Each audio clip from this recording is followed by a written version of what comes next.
नमस्कार, आप देख रहे हैं नेशन न्यूज 18। दृश्य है kite group of institutions Ghaziabad का, जहां देश के तकनीकी भविष्य को आकार देने वाला smart India hackathon 2025 software edition आयोजित किया जा रहा है।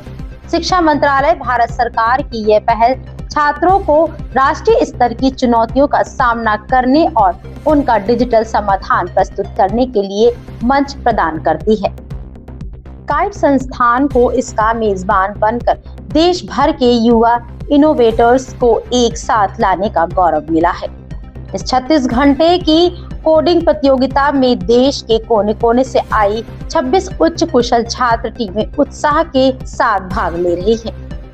इन टीमों का मुख्य कार्य अपनी रचनात्मकता और तकनीकी विशेषज्ञता का उपयोग करते हुए उन 6 विस्तृत समस्या कथनों को हल ढूंढना है जो सामाजिक न्याय और आधिकारिक मंत्रालय और गृह मंत्रालय जैसे प्रमुख सरकारी निकायों द्वारा किए गए हैं। इस वर्ष के समस्या कथनों में आधार लिंक प्रक्रियाओं और डीबीटी के बीच अंतर को कम करने के लिए समाधान खोजना, अपशिष्ट प्रबंधन के लिए व्यवहारिक रियल लाइफ सॉल्यूशंस विकसित करना, ऋण उपयोग की ट्रैकिंग के लिए मोबाइल एप्लीकेशन बनाना और डिजिटल लेनिंग के लिए आय सत्यापन का उपयोग करते हुए लाभार्थी क्रेडिट स्कोरिंग जैसे महत्वपूर्ण राष्ट्रीय मुद्दे शामिल हैं। साथ ही एआई आधारित यूएफओआर विश्लेषण टूल पर भी काम किया जा रहा है। काइट संस्थान ने इन युवा प्रतिभागियों को सफल बनाने के लिए अब सभी आवश्यक तकनीकी सहायता, विशेषज्ञ परामर्श और अनुसंधान संसाधन प्रदान किए हैं। संस्थान का मानना है कि SIH में भागीदारी छात्रों के लिए केवल एक प्रतियोगिता नहीं बल्कि वास्तविक दुनिया की तकनीकी चुनौतियों का समाधान करते हुए राष्ट्रीय विकास में सार्थक योगदान देने का एक अनूठा और मूल्यवान अनुभव है। ये युवाएं प्रतिभाएं ऐसे समाधानों पर काम कर रही है जो भविष्य में राष्ट्रीय और अंतर्राष्ट्रीय पर लागू किए जा सकते हैं, जिससे देश की तकनीकी आत्मनिर्भरता को बल मिलेगा। अबशार उल हक की खास रिपोर्ट। सर, आज काइट कॉलेज में प्रेस कॉन्फ्रेंस है, थोड़ा इस बारे में रोशनी डालिए, क्या मामला है थोड़ा?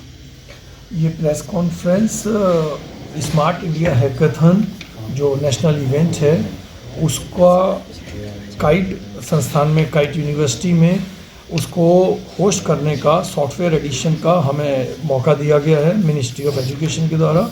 और ये इवेंट 8 और 9 दिसंबर को है। हमारे संस्थान में पूरे इंडिया की से करीब 26 टीम यहाँ पर पार्टिसिपेट करेंगी और ये 26 टीम में करीब 150 बच्चे होंगे और 25 से 30 उनके मेंटर्स होंगे। और इस हैकाथन में इस बार सॉफ्टवेयर एडिशन में ministry of social justice and empowerment and ministry of home affair and ministry of education के द्वारा दी गई प्रॉब्लम्स हैं इसमें। और बच्चों को इन प्रॉब्लम्स में जो इस समय एक सबसे बड़ी प्रॉब्लम जो इसमें दी गई है, रियल टाइम वेस्ट मैनेजमेंट की प्रॉब्लम को बच्चों के सामने रखा गया है कि उसका सॉल्यूशन कुछ बच्चे दें। AI बेस्ड फॉरेंसिक टूल को यूज़ करते हुए डेटा प्राइवेसी के ऊपर काम कर सकें, एक ये प्रॉब्लम बच्चों को दी गई है। तो गवर्नमेंट का कितना बड़ा रोल रहता है देश की सेवा के लिए इस मामले को लेकर? ये इनिशिएटिव ही पूरी तरह से central government ministry of education का है एंड वही इस पूरे इनिशिएटिव को देश में पूरे इंथुजियाज्म के साथ चला रहे हैं। और ख़ुद इसका इनॉग्रेशन हर साल honourable prime minister Narendra Modi ji सभी बच्चों के उत्साहवर्धन के लिए 36 घंटे की हैकाथन शुरू करने से पहले खुद पर्सनली वो बच्चों से बात करते हैं, प्रॉब्लम्स के बारे में भी, उनके सजेशंस के बारे में भी। सो इससे ये आप जाहिर कर सकते हैं। और इसको क्लोज मॉनिटरिंग में गवर्नमेंट ऑफ हर डिपार्टमेंट के ऑफिशियल्स की ड्यूटी लगाई गई है कि बच्चे जो हैकाथन कर रहे हैं उनका हाउ दे कंफर्टेबल है नहीं है, प्रॉब्लम्स जेन्युइनली उस पर काम हो रहा है, उनकी मेंटरशिप प्रॉपर है, इन सब का ध्यान गवर्नमेंट के थ्रू रखा जा रहा है। संस्थान पूरे इंडिया में 60 सेंटर बनाए गए हैं, उन 60 में से kite university is one of the centre.